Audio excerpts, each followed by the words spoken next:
published 1830 EDT, 29 October 2017. Updated 1830 EDT, 29 October 2017. It's not often you see a team win a trophy and simultaneously throw down a challenge, but that's what happened in Kolkata on Saturday.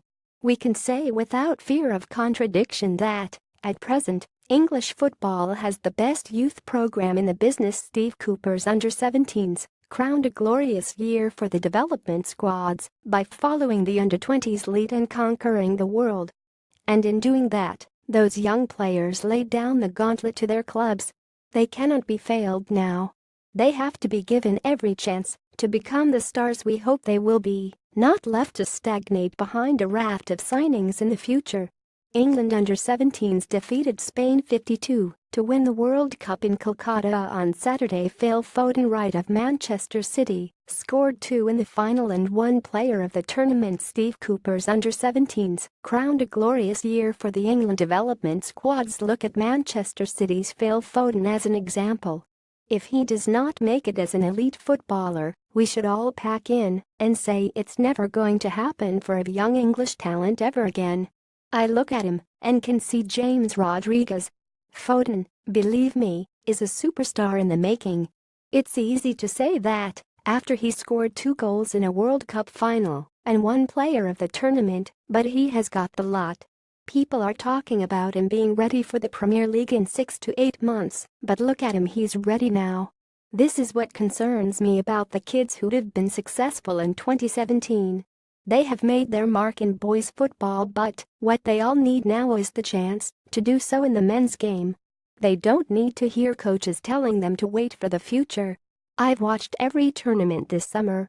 It doesn't matter what the age group, the teams have played with a style that we haven't seen at youth levels before. We've gone away from what used to be our physical strengths and play in a more continental, or even Latin, way.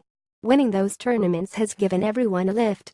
But, if we are brutally honest, the under-20s hardly get mention now, and I fear it will be the same for the under-17s in a few months.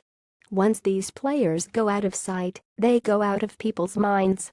What these lads have done for England only becomes good if they kick on when they return to their club. Success, as I see it, is watching Everton's John Joe Kenny and Dominic Calvert-Lewin start against Arsenal in the Premier League, not what they did against Venezuela in June.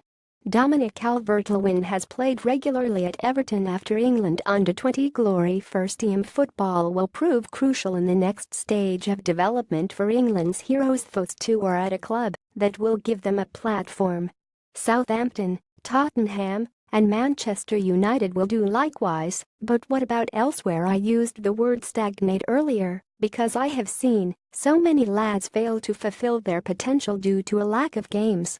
The way I see it, this isn't a problem that can be pinned solely on managers. If I ever get the opportunity to manage, there would be no man more committed to having young players in his team.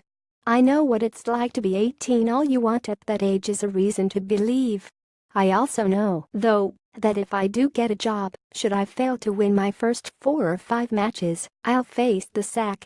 There is no patience in the game anymore, and that means managers can't afford to look at the long term. They can't afford to have kids making mistakes when they need results. But if they don't get the chance to play men's football regularly, they will never be able to recreate what they have done for England's youth team, where we want them to do it most of all, at a senior European Championship or World Cup. A lack of patience with managers could hinder the development of England's youngsters. Ferran Torres of Spain has caught the attention of Real Madrid and Barcelona. It's in the next stage of development that we could learn from Spain. When a top club have an exciting talent, they ensure he gets miles in the legs and minutes in the head in men's football. Ferran Torres, a 17-year-old at Valencia, is the best example. He's playing in the Segunda B division, in games that matter, not academy knockabouts, and Real Madrid and Barcelona are already fighting over him. He will be ready when his time comes. They know how to look after the good ones in Spain. After our gold in 2017, we need to do the same.